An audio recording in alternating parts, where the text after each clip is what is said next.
Thankfully, Douglas's wheels hadn't been locked in place by the tar. Unfortunately, the tar was very hard to remove from the rails, but eventually it was taken away and peeled off. Some traces were left, but those were washed off later.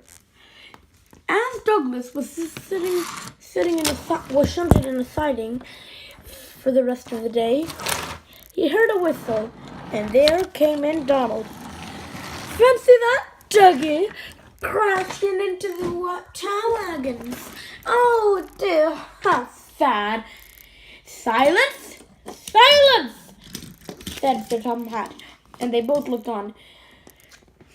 Douglas, I am very upset that you crashed. While it is not completely your fault, I'm not punishing you, but I think you should be taken off tar duties for a while.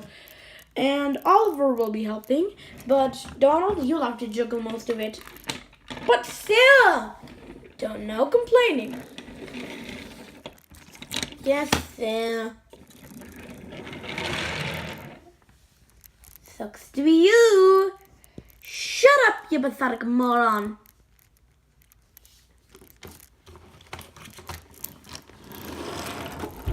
For the next few days, Douglas began to take more good turns than Oliver usually took, but Oliver would still take his passenger duties. So most of the time, Donald would have to juggle the train trains by himself.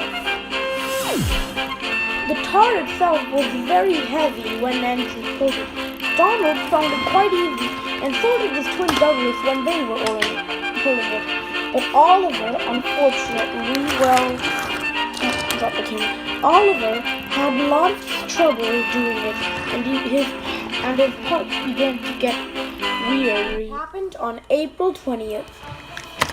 As Oliver was shunting tar wagons, suddenly a small hissing began as he was crossing, and then he stopped and the tar wagons were on the crossing. What happened? Oh dear, it looks like you pushed yourself so much that all your parts have gotten worn down and now your safety valves burst. Oh no, could this day get any worse? No, Oliver, don't! Oh, you said it. What do you... Suddenly, a was heard. Oh no, Donald, you've got to warn him.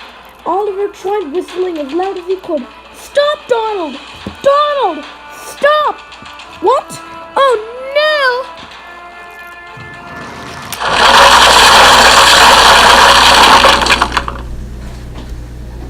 You know, said Oliver, I'm not surprised this happened to you.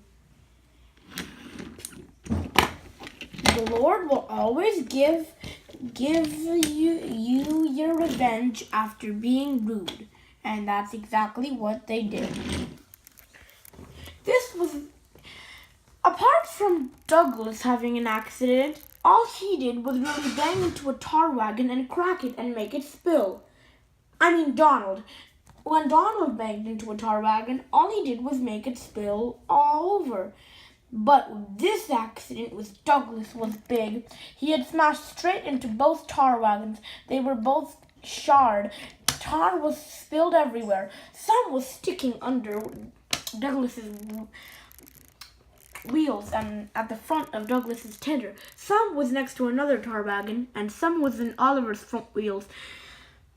Splinters and ashes were everywhere, as well as Donald's oil wagons, which are basically tar, actually, were still intact. Fortunately, everything was a mess. And soon, Duck arrived to clean up, as well as James. After this, after helping with some of the cleanup, James finally went back to his regular jobs on the main line, and he was soon back to his regular snobbish self, so to speak. Oliver was set back on the rails, and his wheels were stuck, so he had to be put on into a flatbed and kept to the side for a while until somebody could come.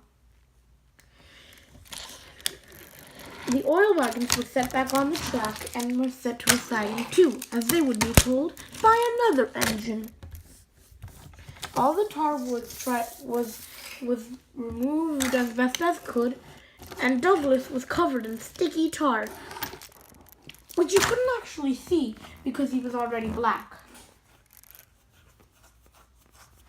But anyway, an engine soon came. Oh no. So, Dougie, did you get yourself into a smart accident here? Never mind, it happens to the best of us.